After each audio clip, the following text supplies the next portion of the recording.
I guess for me personally, my situation was slightly different than many other people who would go into the mission that mission now, because I was originally called the Phoenix mission, but so mission boundaries changed after my first month. So I spent 23 months in the New Mexico Farmington mission, but so my first day in the mission field was in Phoenix, and so I was actually really worried. It was a hot summer day, the beginning of June, so I was honestly worried about the heat down there, but it was kind of like the first day of the MTC, just like a lot of really excited, enthusiastic young people, and a few older missionaries as well.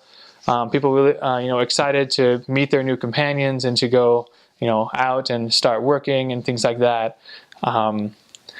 But yeah, I remember after I met my trainer, my first companion. And as we were traveling to the first area, which at the time my first area is Flagstaff, Arizona. I remember stepping out of the van after we arrived there, just like feeling the cool air out there, and it was because Flagstaff is higher in elevation, so it's much cooler than Phoenix, and I was so grateful to be there. And I felt that I would be okay. I wouldn't die in 120 degrees, but. Yeah, I remember I was just really excited to just go, just like drop off my suitcases. I can unpack later, just go and start walking the streets or doing some tracting and things like that. I remember, let's see, as far as I remember, that's what we did. After I dropped my suitcases off, we just went out and talked to some people. I was still very nervous. I felt that same way through my whole mission, just feeling really nervous about just going up to people on the street or up to people's houses. But I'm glad I did, because I had some really good interactions, and I felt happy when I was working. I was very, as hard as it was, I was very happy. I felt very happy, and I felt the Spirit was guiding me as I was working hard. The New Mexico Farmington mission was created in July of 2010. So yeah, when I was there, I think the boundaries have only changed just a little bit. When I was there, it covered Flagstaff, Arizona, and then it also covers Gallup, New Mexico, is kind of the southeast corner, and then the northeast corner is Durango, Colorado, Pagosa Springs, Colorado. A couple of skiing and hunting towns up there. And then it goes into Utah, and the northeast corner is Blanding and Monticello, and also Page, Arizona as well. So in general, the mission was created to cover the Navajo and Hopi reservations and the surrounding cities around it. I'm aware that since I left for my mission back in May 2012, the boundaries changed a little bit so that the Flagstaff area is no longer in the Farmington mission. I think Flagstaff is part of the Phoenix mission again, but other than that, I think it's pretty much the same. You have the Navajo and Hopi reservation with Page, Arizona, Monticello, Blanding in Utah, Durango, Colorado, Gallup, New Mexico, Farmington, New Mexico, of course, Shiprock, Aztec, kind of around Farmington. So that's kind of the area. I've met a few of the older generation, kind of like my grandparents' generation, who served in the area. And back then it was the Southwest Indian Mission. That's what it was called. After that, it was called the Holbrook, Arizona Mission. And so there was a mission headquarters in Holbrook, Arizona. And then it got split into different missions, Phoenix, Albuquerque, and now it's New Mexico Farmington. And then it's mostly English-speaking, almost completely English-speaking. There were probably about half a dozen companionships that were Spanish-speaking, or English and Spanish-speaking, one English, one Spanish. So there's a little bit of Spanish, mostly almost all English. Some people have asked me if I've learned Navajo. I have. There are some like church materials in the Navajo language, but almost everyone speaks English anyway. So even when I was on the Navajo reservation, I could speak English with pretty much everybody, except maybe the oldest generation could only speak Navajo, but they're usually living with their children who could speak English and Navajo. So there really wasn't much of a language barrier, although, they would often talk Navajo like when we were around if they just wanted to talk among themselves. It was very helpful to learn some Navajo words though. So that kind of helps give some rapport with the Navajo people. Same with Hopi too. There aren't as many Hopis, but they have their own language as well, so sometimes it helps to learn a few Hopi words if you're in that area. There are 2 temples that are pretty close to the mission. There's a temple in Monticello, Utah. It's one of the small temples. And there were a couple of mission temple trips up to Monticello. There's also a temple in Snowflake, Arizona, it was not in the Farmington mission, it's in the Mesa, Arizona mission. But there was one time when my mission president gave permission for the missionaries close to Snowflake to go down to the Snowflake temple to go do a session there. So, and of course there are a few temples around the Phoenix area as well. But yeah, even though the Navajo reservation area is all one mission, it's split up into lots of temple districts. Like there are some that go to the temple in Albuquerque, some to Mesa, some to Snowflake, some to Monticello. So that's the situation with temples there. I met a lot of people who were part of the Indian Placement Program, it was a church program back in the day of President Spencer W. Kimball. Basically, the idea was that the children of the Navajos and Hopis and Native Americans in general could they could go to school in Utah or California and stay with an LDS family out there. But in order to be part of the program, you had to be baptized a member of the church. So it was an interesting situation where a lot of Native American children were baptized into the church, and then they went to school in Utah or California with members of the church, LDS families. And then, of course, during the summer, they'd go back home in the reservation and then go back to school during the school year. So it was a very interesting program, very beneficial as well, that, gave many more academic and professional opportunities for the Native American people. As far as the church goes, there are a lot of still active people who got baptized because of the placement program, and so still a lot of active people. Also a lot of inactive people as well. It's an interesting situation where there are a lot of wards, there are a lot of branches and a few wards, and the 2 stakes cover the entire Navajo reservation. But there are many members of the church, but few of them are actually active. So there's a lot of reactivation work to do on the reservation itself. In the cities like Gallup or Durango or Monticello and Blanding, it's kind of like I guess a typical ward you might find. I guess there aren't as many less actives, I don't think, if you can think of a typical ward, I suppose, or a typical stake. But yeah, on the reservation itself, you'll meet a lot of people that have been baptized in the church or have had lots of contact with the church and are very friendly to the missionaries, which is wonderful. But it's also it's a tough process to try to help them to become reactivated into the church.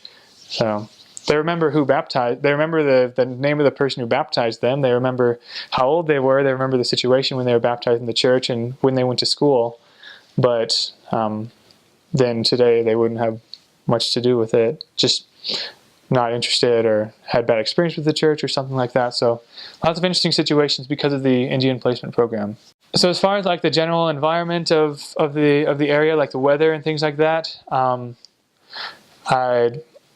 it gets hot in the summer and cold and snowy in the winter. So a pretty general. It got kind of too hot for me sometimes because I'm used to cold, being from Minnesota. So I love the snow and everything. So I'm nothing too crazy there. Like not really any I don't remember any sandstorms or anything like that. Rainstorms definitely. So definitely in the city areas like Holbrook, Arizona, or Gallup, New Mexico, or Durango, Colorado, nothing too crazy out there. Just kind of like typical, cities or suburban areas, stuff like that. If you were to kind of go further away from the cities, though, like in the reservation areas, besides the highways, all of the roads are dirt. There's no signs out there. We almost all had trucks. We almost all had these Chevy Colorados. out there, which we needed for out there to get to these little clusters of trailers and hogans just like dotted around the desert landscape. If it's a really rainy day, I was always very cautious because the dirt roads were nothing but dirt and rock. So if it gets wet, then it gets very slippery. And so I do remember definitely a few days where my companion would be driving and we'd almost be going sideways, kind of sliding down the road because the road kind of looked and felt like pudding, kind of a thing. So there were lots. So the truck got very, very dirty a lot. We had to wash the truck a lot. So I would definitely say that's something to look out for if you're going out into more remote areas. Because you definitely do need to drive. Things are just so spread out there. But if it gets wet out there, then that's challenging. It's possible. Like we've been able to manage pretty well, but there were just some moments where I got really, really nervous, and thankfully no accidents happened because of the wet weather and everything. I can definitely say that it was weird for me to be like my companion and I being among the only people for miles around to wear white shirts and ties out in the desert. Like especially doing, stuff like, visiting trailers and, hogans, and of course no one else is dressed up around there. So, so I definitely avoided, wearing like a full on suit outside, like often just like short sleeve white shirts were fine, and ties. So I of course always had missionary attire, but sometimes I did feel a little out of place. But at least we stuck out like a sore thumb. People knew who we were. We were the missionaries. We were the guys with black tags, and people waved at us, greeted us warmly. So, but yeah, definitely be prepared for a lot of dirt and dust, no matter where you are, even if you're in a city area or whatever. Some dirt looks nicer than others. Some has a nice reddish kind of, beautiful reddish pinkish color. Others just have the normal, just dirt, whatever. Doesn't look good on anything. Down there in the southwest, the Four Corners area, though a lot of it may be desert, there's a lot of beautiful desert out there. I've definitely spent several preparation days hiking, which is a lot of fun as well. There was one unfortunate P-Day when, as a zone, a lot of us missionaries were getting together to visit Mesa Verde, which is up in Colorado near Durango. And so I was in that zone. I was in Pagosa Springs at the time, which is near Durango. So really excited to go to Mesa Verde, but it was I never got to see it because it was too snowy. The roads are too slippery, and so because it was too dangerous to go further, we made other plans instead. Played often basketball is involved on P days as well. So like that. I personally preferred the hiking moments as well. Especially in like the Pagosa Springs, Colorado area, there are lots of, that valley area is just like beautiful, magnificent. There's a place called Chimney Rock near Pagosa Springs, Colorado. So there's a hiking trail up there, and that was a lot of fun. And me and my companion going up there and then running down the trail. Even out on the reservation too, every so often I've come across like kind of historical sites kind of thing, where you'd see these actually old ruins of these buildings. What is I can't remember if it was pueblos. Unfortunately, I forgot the name of the people of the ancient civilization that was in the area. But yeah, just these buildings that were built of a lot of flat rocks on top of each other. So kind of exploring those was really cool, a lot of fun. And I do remember when I was in Flagstaff. I don't think Flagstaff's in the mission anymore right now, but there was a trail down underground called the lava tubes. So it's just kind of these tunnels that were created by lava channels thousands of years ago. So there's definitely a lot of hiking opportunities as well. Also, Holbrook, Arizona, there's a petrified forest as well. Holbrook, that area is very well known for petrified wood. And I guess also near Holbrook, Arizona is Winslow, Arizona. There's a song, a country song, "Standing in a Corner in Winslow, Arizona," or something like that, "Taking It Easy," something like that. I think it's sung by the Eagles. And it's a statue of the lead singer standing on a corner in Winslow, Arizona. So funny little monument there. Just in general, throughout the whole area, there are so many, like gift shops as well. That's a popular place to go on P-Days. Just kind of almost any city you would go to, there'd be shops that would be full of, like Navajo rugs and baskets and turquoise jewelry and little Kachina dolls, little wooden dolls made by the Hopis, just kind of these little figurines of warriors and other kind of legendary figures. So I know I was always fascinated looking at all the the rings, the bracelets, and the watches, and just kind of and the pottery as well. Just all this fine craftsmanship of the people down there in the area. It was fascinating to me. So I would definitely recommend spending preparation days looking at those gift shops and just kind of checking them out and just admiring the craftsmanship. Buying some if you want to. I didn't really buy much. I was just happy to look at them. And I do remember, bolo ties, kind of the ties with like a rock or a stone or a silver kind of thing with just a couple of strings. I never really noticed that those existed until my mission. So just seeing a lot of those in gift shops and seeing a lot of people wear them too. So yeah, lots of really fascinating things about just like the culture in the area. You may have heard about Navajo tacos. Those are fantastic. If you haven't had a Navajo taco, or I guess fry bread, if you haven't had fry bread that's actually made by a Native American or Navajo, I don't consider that real fry bread, real Navajo tacos, because they just make it so perfectly. So if you don't know what a Navajo taco is, it's basically like this large circle of fried dough, and you put the chili or the beans and the lettuce and cheese, tomatoes, and sour cream on top of it. And so you eat it with a fork and everything. It's fantastic. And of course with fry bread, you can even have like honey butter on it, cinnamon, or just like sprinkle some salt and eat it. You could have it for breakfast or lunch or dinner, really, the fry bread. But yeah, as far as food goes, I didn't have a lot of weird food on my mission. I had some mutton, not much. But yeah, I have never really had Navajo tacos quite like they had out there made by the Navajos. So I've tried making fry bread myself, just hasn't been as successful. But yeah, and also with other interactions I've had with the Navajo people.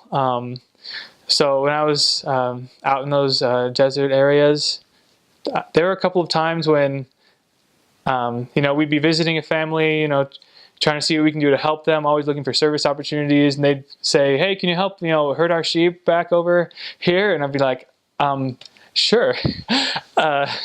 So we'd, I remember one or two times at least, I'd go out, walking out in the canyon with a couple of members of the family, my companion and I. We'd see the herd of sheep, and we'd walk around behind them and try to, coax them back towards their little corral space, makeshift kind of corral made of gates tied together and stuff.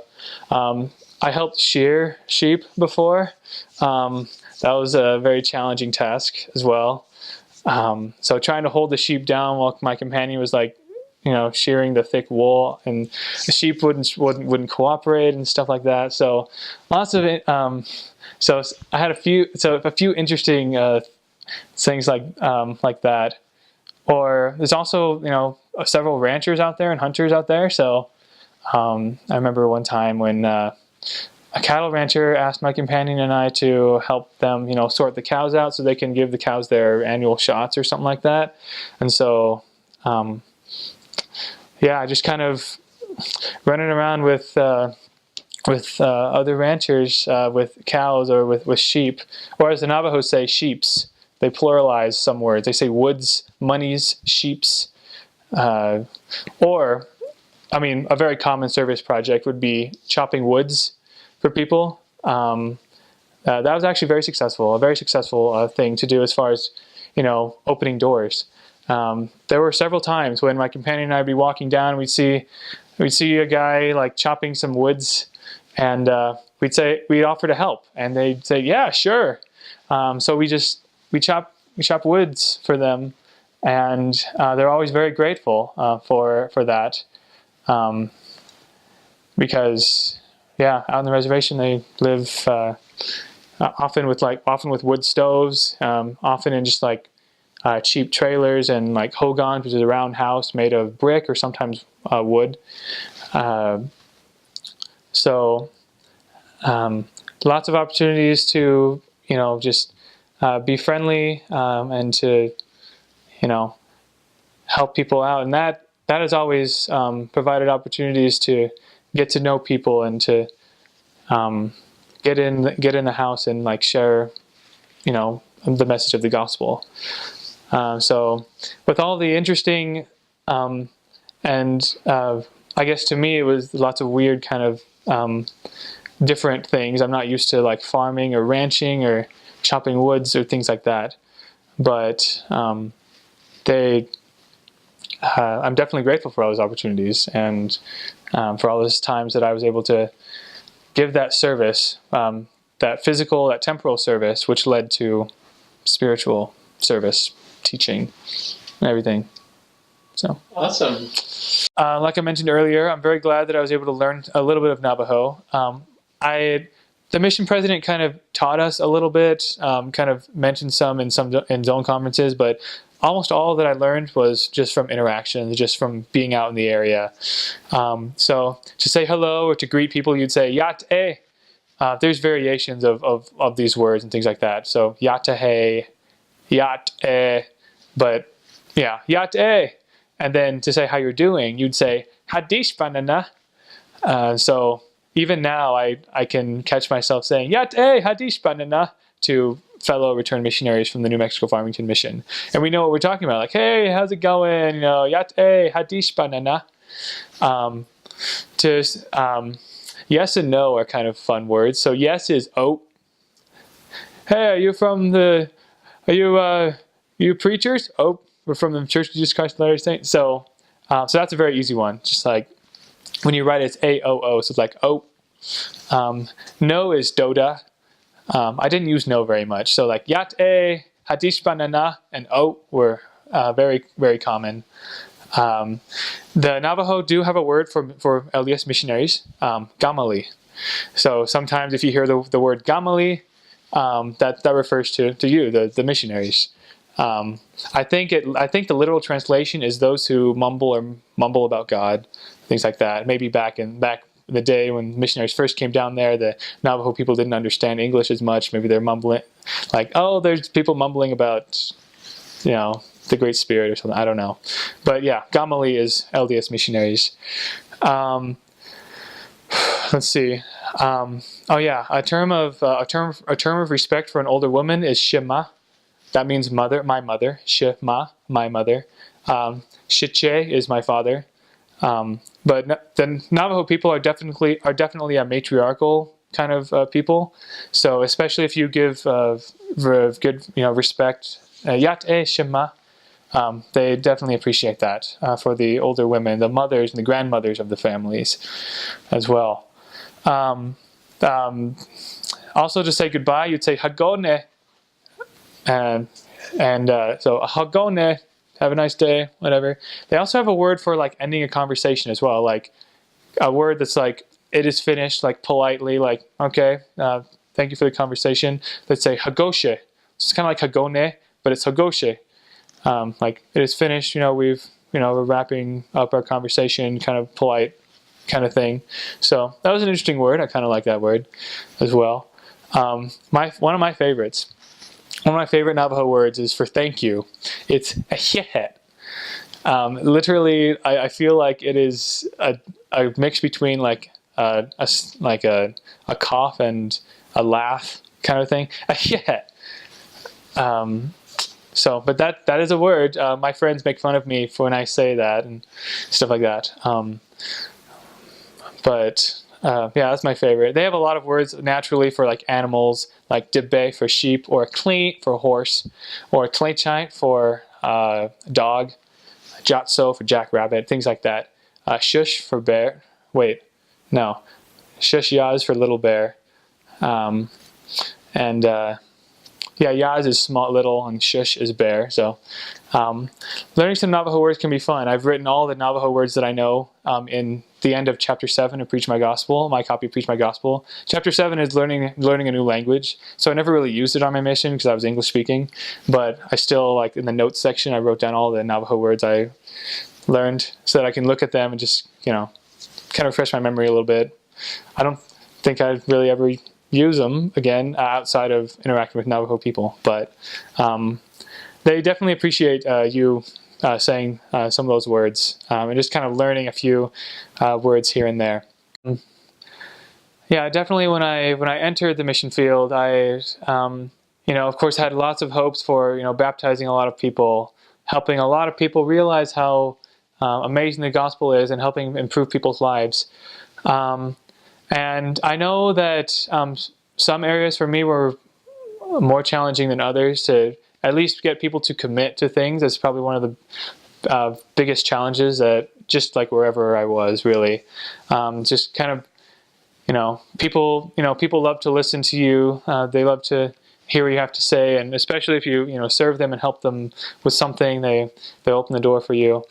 But having them commit to reading from the Book of Mormon, praying about it, or especially going to church. That's attending sacrament meeting each week. That's often a very challenging one for people. Sometimes transportation's an issue, things like that. But yeah, what was interesting is that I had success in different ways, oddly enough. Of course, I will always remember a couple of families that were those golden investigator families. There was one out in this area called Toflakai, which is just north of Gallup, New Mexico. My companion and my companion and I had run into them, and after a few interactions with them, they just pretty much accepted the gospel right there. They had no concerns about being baptized. They're active to this day. I know that. I've had some contact with them. Those kind of experiences are amazing. Just realizing that you work really hard and you try to anticipate what concerns the investigators might have, and sometimes you're just lucky enough to have people who accept the truth and just no matter what, and just go for it and press forward. So I definitely saw some success that way, which was amazing, unforgettable. I do remember, there were a lot of part member families, definitely. A common situation was either a mother or the father, usually one or the other, sometimes both, but usually one or the other, would have been baptized in the church, and they'd be less active. And they'd see the missionaries and realize, oh, I want my children to be baptized, because you can't get to heaven unless you get baptized, right? Yeah, there's definitely a lot of situations where the parents would ask us, the missionaries, to teach their children so their children can get baptized and so they can go to heaven as well. Yeah, realizing that there'd be no point in baptizing the children if they were going to be less active like their parents. My companion and I always, stressed how important it was for the parents to bring the children to church, to go to the church as a family, and to commit to the gospel together. And so, even though it seemed like we were focusing on the kids, we were also making sure that the whole family was being taught as well. And I can think of at least 3 or 4 families right now that became activated while I was in the area because of that. The parents went to church, the parents took their children to church, and their children got baptized, of course, just like they wanted. But especially because of the Indian placement program, that part member family situation happens a lot. And so I know Preach My Gospel says, the gospel blesses families, and that it's important to teach family units. And I know that is definitely important. I know for sure that that's something you should definitely focus on at all times. Even if not everyone is interested, even though one of the parents might not be interested or not all the siblings, still, do all you can to teach those who are interested, and hope that everyone in the house hears you and feels the Spirit as well. So, yeah, definitely had a lot of success that way. That area just north of Gallup in Totlakai, it was called, that's where I had the most success as far as baptisms and reactivation went. Because of that, because of teaching families and encouraging families to come into the gospel together. Let's see. I do remember. There's one investigator that she was baptized, and it seemed to me and to everyone involved like it was a miracle. This was an 88-year-old woman, actually. Her daughter was a member of the church and had been reactivated into the church like 5 years before, or something like that. And so the daughter of this old woman down in Holbrook, Arizona, she wanted us to come and teach her. And this lady was she was a Methodist all her life, all her 88 years of life. She was in this other wonderful Christian denomination. And we had good lessons, and she accepted everything we were teaching her, and then it kind of came to a point where not much progress is being made, like as far as the commitment to be baptized, and we were also kind of weren't sure, and the daughter wasn't sure whether or not this lady would accept the challenge to be baptized. But there was a lesson after we showed a church video about Jesus Christ that she had made a decision to be baptized. There's a lot of prayer and a lot that went into that on her part and on our part as well. And I just, like that moment when after I asked her, will you follow the example of Jesus Christ and be baptized? She said, yes, I want to join. And I was just like, to me and to the daughter, it's just a miracle to us. It was amazing. And so just, moments like that remind you of how much the Lord is helping you and have success. And I truly believe that, even though some areas may baptize more than others, some missions may baptize more people than others, I am very grateful for what Preach My Gospel says. I think it's, at the end of chapter 1 of Preach My Gospel says what a successful missionary is. Just in short, a successful missionary loves the Lord and serves Him the very best that he or she can. And because I feel that I did that on my mission, I feel that I was a successful missionary. And success comes in many ways. There have been several people that I wanted so much to accept the gospel, and they were making great progress, but for one reason or another would just kind of shut us away, shut us off. And those moments when investigators don't keep commitments, or for one reason or another just decide to stop interactions with us, those can be very disappointing, sometimes devastating in the moment. But I never really felt discouraged. I just knew that, God is always involved in this work, and that those who are ready to receive the gospel will receive it. Those who are not ready, those who choose not to accept it now, they'll have more opportunities to do so in the future. Well, congratulations for being called to the New Mexico Farmington mission. It is, as you may see from the other clips of this interview, it's an exciting and kind of a wild ride sometimes. To go to cities, go to a reservation, kind of experience some things you've never experienced before. But of course, more importantly, if you know that you're out there to help people make their lives better. Just realizing that it's not you that makes their lives better. It's Heavenly Father, it's Jesus Christ, it's the Holy Ghost that makes their lives better. You are there to help them to, tap into that source of infinite goodness and truth, to make covenants with God. And Of course, yeah, you are probably aware that you may be aware that this work is, as rewarding as it is also very frustrating at times. I've told myself while I was on the mission, this is the most frustratingly rewarding work I've ever done in my life, and probably ever will do, really. Even in all my church callings, this is definitely the most frustrating and rewarding one. But I know for a fact that Heavenly Father was with me throughout my entire mission. He watched over me, protected me physically and spiritually, and He'll do the same for you as well, as you remain faithful and do the very best you can. Especially in those moments where I felt very disappointed and discouraged, my testimony of the atonement and of Jesus Christ, and the possibilities that of what I can become because of what Jesus Christ has done for me and for all of us. My testimony of that has become strengthened because of my experiences in my mission.